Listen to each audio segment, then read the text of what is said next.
I'm Leah Sarich for City News. The countdown is on to Tuesday's Olympic plebiscite, but there is still a lot Calgarians don't know about the proposed deal.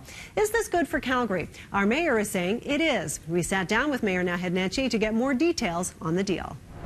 Ultimately, when I look at the financial deal, when I look at how the BidCo has managed the risk, and when I look at the benefits for Calgary, I think it's a good deal. And so I'm going to be voting yes on Tuesday, and I'm encouraging other people to do that as well. The one thing that has come up is this idea of the cost overruns. Because when we heard that the province and the feds were not going to help us out if there were any cost overruns, that sparked a lot of concern. What do you say about that? I, too, am worried about cost overrun. Every single major capital project that has been undertaken by the city since I've been mayor has come in on time and on or under budget, including the library, by the way, $10 million under budget.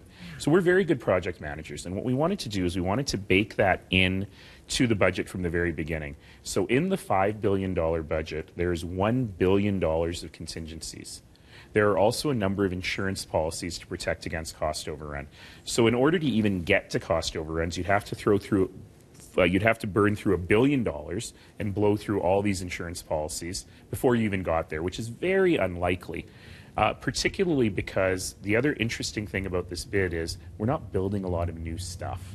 And every Olympics game since the 2000s, the actual running of the games breaks even or makes money. There's never cost overruns. Where you see the cost overruns is on the stuff you build. If you're building a new LRT, you're building a new highway, as they did in Vancouver. We're not really doing much of that. We're building a field house and some ice facilities. So the possibility is very, very low, with one exception, and that exception is security. Right. Because, you know, if there's a terrorist attack, God forbid, or if Canada is at war, God forbid, then the federal government will have to think hard about that. But you know what? They'd have to think about that regardless. You know, if something horrible happened before the Grey Cup in 2 weeks in Edmonton, the federal government would have to deal with it and beef up security. And they've agreed that they will do that. So when you think about kids in these sports, when you think about the field house and the soccer and the track and field facilities that we'll be getting so parents don't have to schlep around, and when you think of the financial benefits to the city, and when you think about the brand value of the city, 31 Super Bowls worth of coverage in one Olympics Games.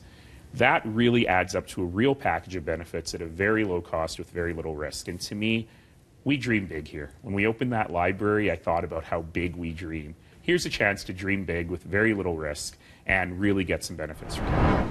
Calgarians will head to the polls Tuesday, November 13th. For City News, I'm Leah Sarich in Calgary.